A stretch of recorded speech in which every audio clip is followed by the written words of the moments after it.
asalaamaaleykum wa rahmatullahi taala wa barakaatuhu mbokk yi safo ànd ak seen Actu TV ñu ngi leen di nuyu bu baax da leen sant ci topp gi ñuy topp ci seen histoire xisatu Souleymane incha allah tey di sunu ñu nekk ak yéen ci seen juróom-ñeenteel bi numéro wala suñ juróom-ñeenteel bi épisode yamoon ak yéen ci fi Asif ibnu Barxiya waxoon dikkoon di proposé Souleymane lu mu xalaat te jotagu ko woon wax foofu lañ yemoon ak yéen Asif moomu bi mu ñëwee ci Souleymane xamal ko ne ko man kat mag laa te samay at bari na te maa ngi jubbuntu faatu xamal ko ne ko daal dama bëggoon a am loo xam ni dama koy sante yónnente yow jot a wëy ci seen liggéey ci sama xam-xam bi moom jot a am kus néew dama cee bëggoon a laabiire nit ñi yi nga xamante ni lenn ci seen mbir réere nañ ko ma di leen dajale di leen ko jàngal di leen ko xamal loolu daal laa bëggoon dikkoon di la ci laaj ndigal ba xam loo ma ciy digal Souleymane it doon ko baax koo xam ni Asif moomu xaritam la woon boo xam ni ci moom wax nañ ni Asif mësta am intermédiaire ci diggante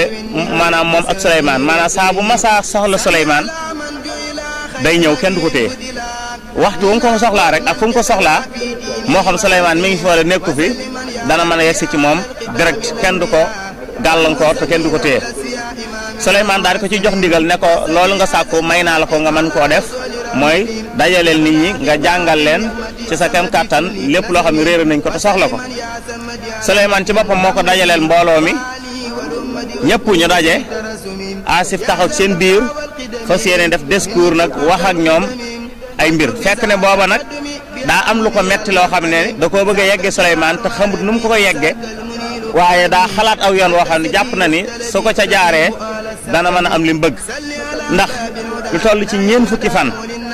ñuy jaamu nu dul yàlla ay xërëm ci biir kër Souleymane te mësta am te Souleymane di ab buur waaye nag di ab yonente di doomi ab yonente njombe wu tol noonu ak ñaawteef wu tol noonu Asif mënu koo muñaale waaye mu teg pexe moomu proposé loolu Souleymane ba Souleymane nangul ko mu daal di taxaw nag ci seen biir daal di wax ni daal di tàmbalee kañ yonent yi nga xam ne ñoo jiitu woon yonent bu ci nekk mu jël ko par benn di wax ak mbaaxam di wax ak maandoom ci melokaan yépp ci lu njëkk ak lu mujj jël yonent yi benn par benn Asif di wax seeni ngëneel di wax seeni jaloore di leen kañ waaye nag da koo def di ko def ba yegsi ci yonent yàlla Souleymane bi nga xam ni moom mooy kilifaam mooy sëriñam moo ko yilif waaye li xew ci mbir moomu bi Asif yegsee ci Souleymane na mu kañe yonente yu njëkk ya kañ leen ci seenu ndaw ak ci seenu mag wax ci ñoom lu baax ci début ba fin bi mu egsee ci Souleymane defee ko noonu bi mu egsee ci Souleymane kañ gi mu doon kañ Souleymane yëpp da koo yemale ci ak ndawam ne ko yow Souleymane amul ku la dàqoon a àtte ci sa ndaw yow Souleymane amul ku la gën a maanu ci sa ndaw yow Souleymane amul ku la gënoon a baax ci sa ndaw maanaam lu mu lim ci jikko ju baax daal wala ci gëneel da koy yemale ci ak ndawam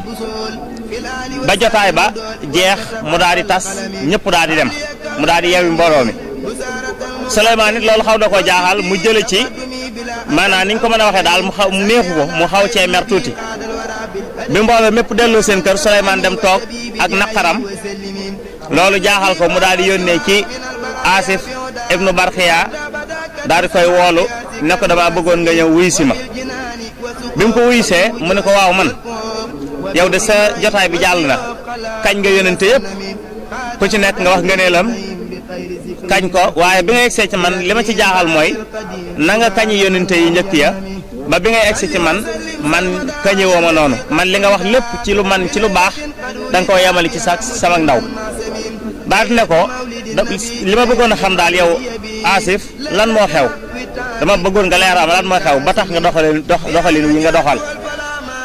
Asif nag daal di profité kon ko laaj na ko nag dana mën a am occasion tontu ko ci li nga xam ni wax na ko mu ne ko kon yow